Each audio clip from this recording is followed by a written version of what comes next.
In this lesson, we'll study how to solve trigonometric equations. Assume we need to solve this equation. 2 cosine x equals -1. We can solve it in the first period from 0 to 2 pi. Here we have a graph of 2 cosine, this one. And this horizontal line comes through -1. So, using a graph, we can see that the solution to such equation in the first period would be these 2 points, because those are the intersections between 2 cosine and -1. So if we make them equal, that means we're looking for the intersect points. So the x-coordinates of those points will be our roots in the first period. But then, after we find the roots or solutions to this equation in the first period, we are asked to give the general solutions. That means solutions in all real numbers. The difference is that in the first period we have only 2 points that are our solutions, these 2. But overall, in all real numbers, we will have infinitely many of them, and each of these roots from the first period will start infinitely many copies just by adding multiple of full period. So, for example, this root will be copied here and there and over here and so on both ways. And the second root will also produce infinitely many copies of itself just by adding multiples of full period both ways. So this is how we see it on the graph, but how would we solve it algebraically? Well, first let's solve this equation in the first period. To solve for x, I want to divide by 2, therefore cosine x is -1/2. And by recalling special triangle, because if I neglect the sign, the value 1/2 is a special value, it comes from half of equilateral triangle. So cosine is 1/2 of this angle, and that's the angle of pi thirds. Now, since cosine is negative, then we are looking for an angle somewhere in second or third quadrant, using the reference angle pi thirds, so here or there. Therefore, our actual solution will be pi minus pi thirds, which is 2 pi thirds, or pi plus pi thirds, which is 4 pi thirds. And yes, as we see, those are the 2 roots. 2 pi thirds is here, 4 pi thirds is there. So those are the solutions in the first period. Now to list all general solutions, we'll use the following notation. Those are all real numbers such that our number can be expressed starting with 2 pi thirds and then adding any multiple of 2 pi, so we can write 2k pi, or our number can be of the form 4 pi thirds plus any multiple of 2 pi, so 2k pi, where k is an integer. So this is the final answer for this question. So let's look through the strategies that we need to use when solving trigonometric equations. First, we're looking at our trig equation a little bit like before at our polynomial equations. That means we'd like to use strategies like factoring, squaring both sides if needed, using quadratic formula if it's equation reducible to quadratic, using zero product property. If we factor and use zero product property, then the original question turns into solving simpler equations.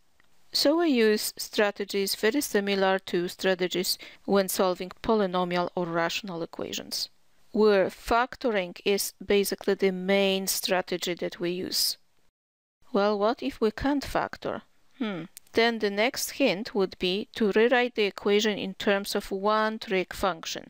So if we have sine and cosine and can't be factored, maybe, for example, cosine could be replaced by expression in sine only. We want to keep just one trig function at a time.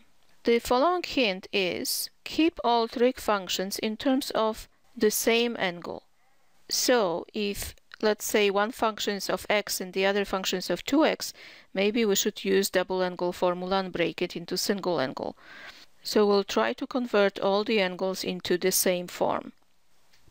Now, when we already factored and changed into one function and turned all the angles into the same angles, most likely the resulting equations will be quite simple and we'll be already able to solve them. So how do we solve it? First, we look for all solutions in the first period, the same as in the first example. We had two solutions in the first period. Well, how do you do that? First, as shown in the previous example, we are looking for the reference angle by, for example, looking at special triangles or by using calculator if needed. Then we translate this reference angle to the proper quadrant depending on the sign and recover the angles that are needed. They could be exact angles or they could be approximations from the calculator if the reference angle is not any of the special angles. We can help ourselves using unit circle, using the cast rule, or a graph of a function. So as soon as we have all the solutions in the first period, we will write general solutions, that means solutions in all real numbers. They will have a form, the root from the first period r plus multiple of full period. For sine, cosine, secant, and cosecant, the full period will be 2 pi.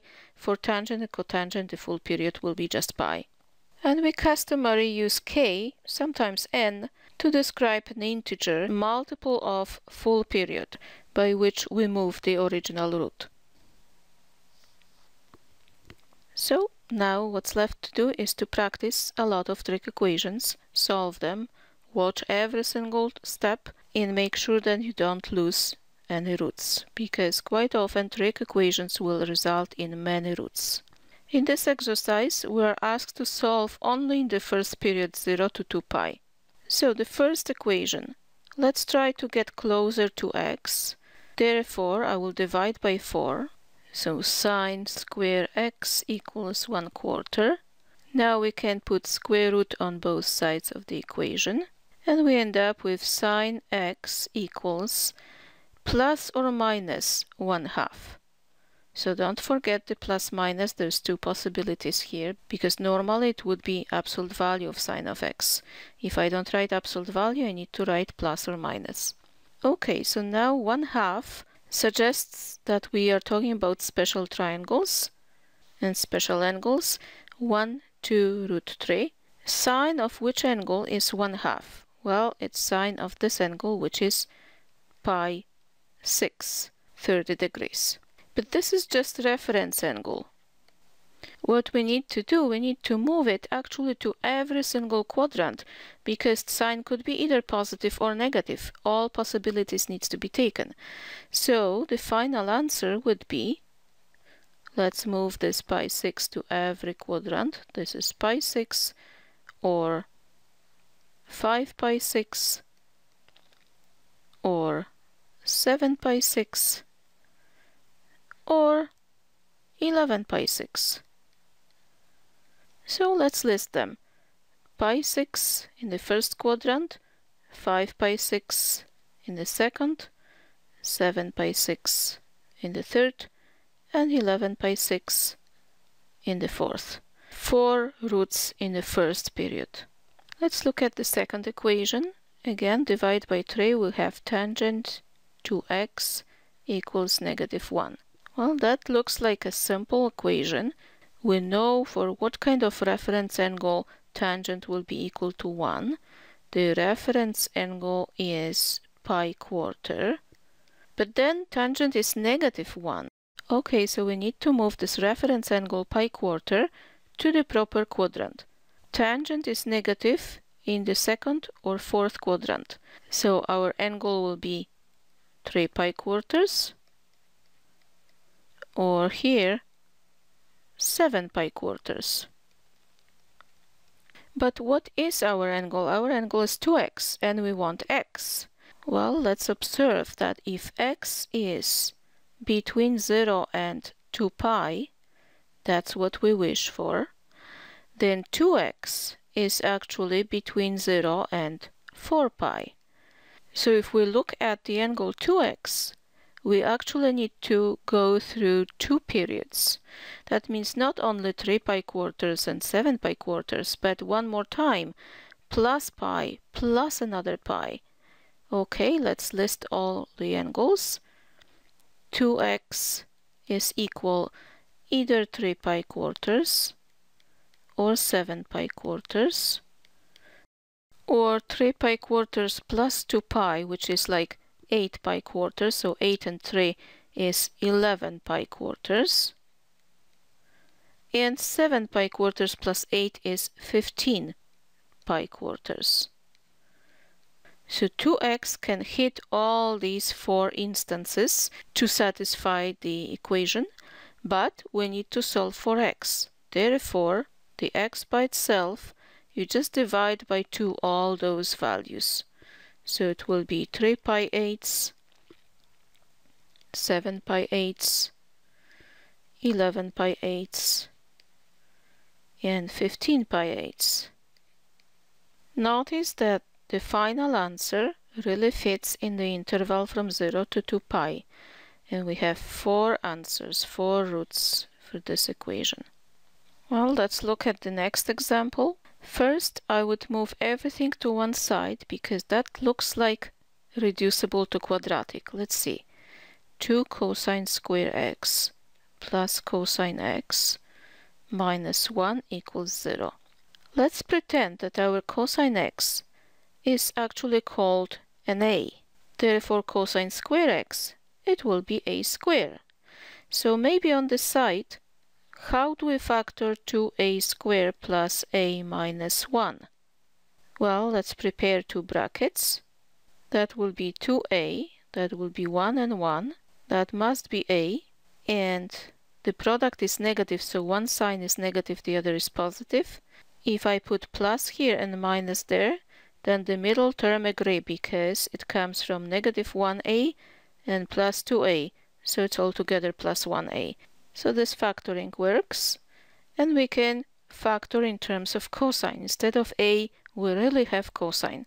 So let's rewrite this in terms of cosine. We have 2 cosine x minus 1, first bracket, and then cosine x plus 1, second bracket, equals 0.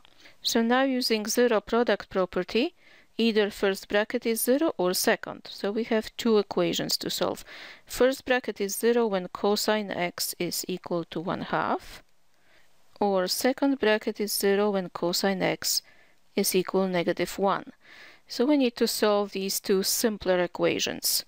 Cosine x is 1/2 from special triangle 1 to √3. 1/2 is cosine of pi thirds, so x as a reference angle is just pi thirds. But cosine is positive in the first quadrant, that's the angle, or the fourth quadrant.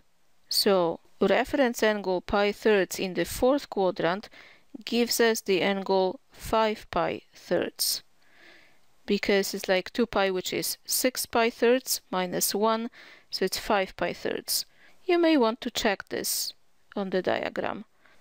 Pi thirds is here, and in the fourth quadrant it will be this angle, 5 pi thirds.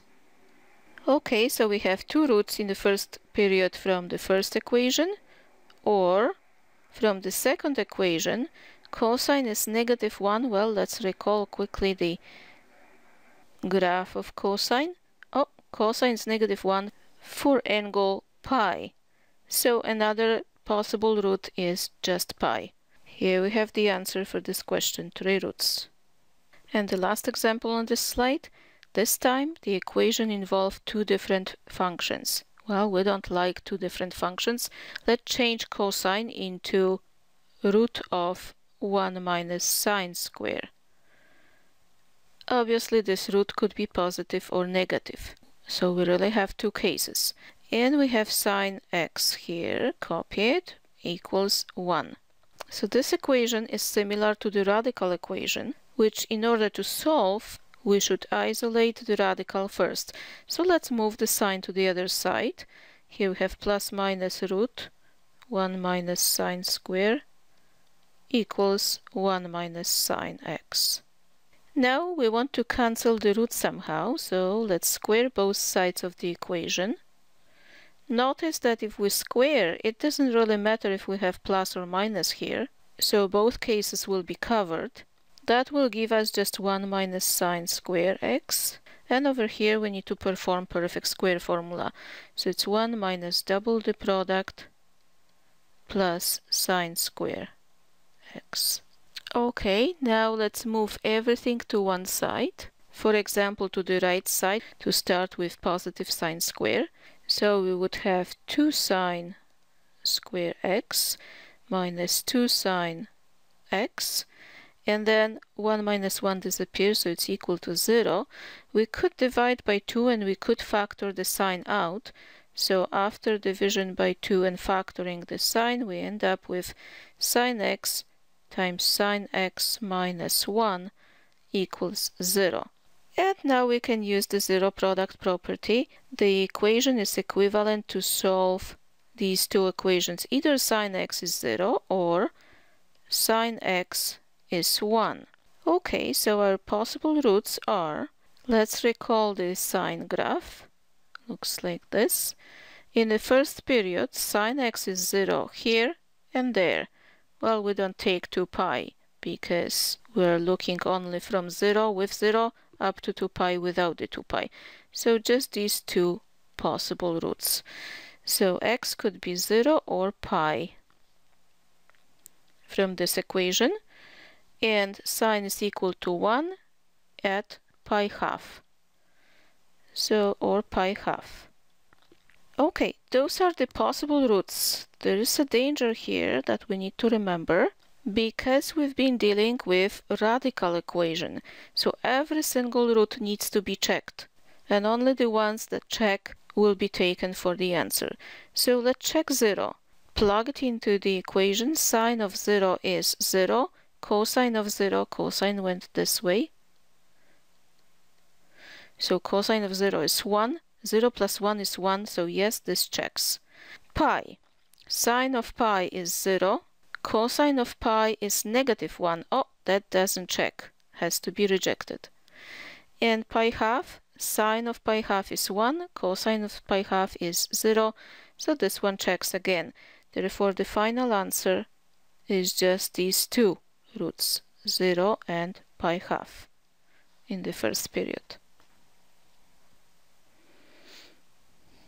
In this exercise, we want to look for the roots only between 0 and 180 degrees. Let's see the first equation. Well, we have two different functions and we also have different angles. This is single angle, this is double angle. Well, we don't like this. We want to have the same angle. So let's replace cosine double angle by something that refers to sine only. One of the formulas for cosine double angle is 1 minus 2 sine square of single angle. And that will be the useful formula for us here. Plus sine theta minus 1, let's bring the 1 to the other side, equals 0. So 1 will cancel and we'll have negative 2 sine square plus sine, but since we don't like to start with negative, let's multiply the whole thing by negative 1, change the sign, and we end up with 2 sine square theta minus sine theta equals 0. Now we are ready to factor this equation. Take the sine theta out. We end up with 2 sine theta minus 1. Okay, use the zero product property and we can rewrite this in terms of sine theta is 0 or sine theta from this bracket is equal 1/2. And keeping in mind the shape of sine, we know that sine theta is 0 for theta equals 0 degrees. It could be 180, but 180 is not in our interval of search. So just 0 from this equation. And sine theta is 1/2. Well, we can recall the special triangle as usual. 1/2 is sine of this angle, which is 30 degrees. So another angle will be 30 degrees. Since sine is positive in the first or second quadrant, we need to move this 30 degrees to the second quadrant, and we end up with 180 minus 30 is 150 degrees. So the last root will be 150 degrees. Those are all roots in this section from 0 to 180. Let's look at the next equation. Now we have two different functions, the same angles but two different functions. Well, let's replace tangent square in terms of secant square. From Pythagorean identity, we know that this is secant square theta minus 1. That's instead of tangent square. And then copy the rest. Secant theta minus 1 equals 0. So we have secant square theta plus secant theta minus 2 equals 0. Let's see if we can factor this into two brackets. It must be secant theta here and there. Product 2, so we must have 1 and 2. The difference is positive, so more on the positive side, less on the negative. That should work. Okay, and using zero property, we know that secant is 1 or negative 2. But secant is 1 over cosine, therefore cosine theta is reciprocal of 1, which is still 1. However, here, cosine theta would be reciprocal of negative 2, so it's negative 1/2. And let's look for the angles. Let's quickly recall the shape of cosine again from 0 to 180. So cosine is 1 only at 0, so theta could be 0 degrees. Cosine is negative 1/2 somewhere here, using special triangles again. 1/2 cosine, that's 60 degrees. And the 60 degrees needs to be moved to the second quadrant. So it's here. So this angle is 120. Okay, so 0 or 120 degrees is our final answer. And one more example. Let's put everything to one side. 2 cos square x minus 5 cos x minus 5 equals 0. Well, now, since product is 10 and difference is 5, well, we can't really factor this in rational numbers. So in this case, we are going to use quadratic formula. So pretend that your cosine x is a new variable, like for example y and y square. Therefore, your y, which is your cosine x, will be following the quadratic formula negative b, which is 5, plus or minus square root of b squared 25 minus 4ac, but this minus and that minus makes it plus 4 times 2 times 5. Everything over 2a, which in this case it's 4. So when we calculate this, it's 5 plus minus. Here we have 10 times 4 is 40 and 25 is 65. Root 65 over 4. So that's an exact number, but not very pleasant. Notice that if we approximate this value, let's say if we use the plus, the approximation will be 3.2656 when we round, for example, to 4 places. And with the minus, we end up with negative 0.7656 rounded to 4 places. Since the range of cosine is from negative 1 to 1, this value doesn't produce any root. That has to be rejected. It's just too large. So the only value that will produce some roots will be this one. And let's use the inverse cosine of that number, or of this exact number with a minus here, to find out the approximate angle x. Well, our approximation, check this on your calculators, is about 140 degrees. It's a tiny bit less than 140, but it rounds to 140 degrees. So that will be our answer here. Only one root this time. In this exercise, we are asked to solve this trigonometric equation by using graphing calculator. Well, sometimes the equations are just simply too hard to do it algebraically, and in such cases, it's a good idea to be able to use graphing calculator and approximate the roots. We're looking for x's in radians in the first period 0 to 2 pi. So you could plug it into your calculators under y1, one of those functions, for example sine x, under y2, tangent x half, and find x coordinates of the intercepts, so x intercepts. So I hope you can do it on your own. The graph will look somehow like this. This will be your sine wave in the first period. This will be your tangent of half x, approximately like this. And you are going to find out those intercepts and read the x coordinates of these 2 points. Those will be your solutions in the first period. So using your calculator, you should end up with x being approximately 1.5708 radians or 4.7124 radians.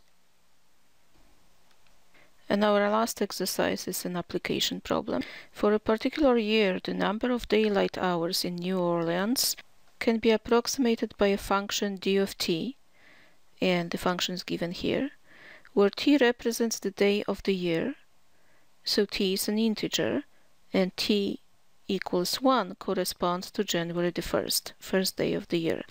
According to d function, how many days per year will New Orleans have at least 10.75 hours of daylight? Well, this is a problem that it's a good idea to use calculator again. First of all, to see the shape, and then to find appropriate numbers. So how the graph may look like? Let's try to approximate it. Since we are adding to the sine function 12.145, that will be our midline. So midline is somewhere there at 12.145. The amplitude is 179, so a little bit less than 2. So let's say I will assume that this is the top line and this is the bottom line for our future sine function. Sine will oscillate between these two values.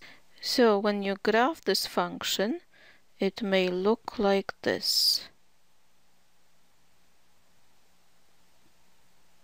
The graph is not precisely from the bottom to the bottom. It's a little bit later and turns out back here. So this point will correspond to the 365. You check by yourself how exactly the shape looks like.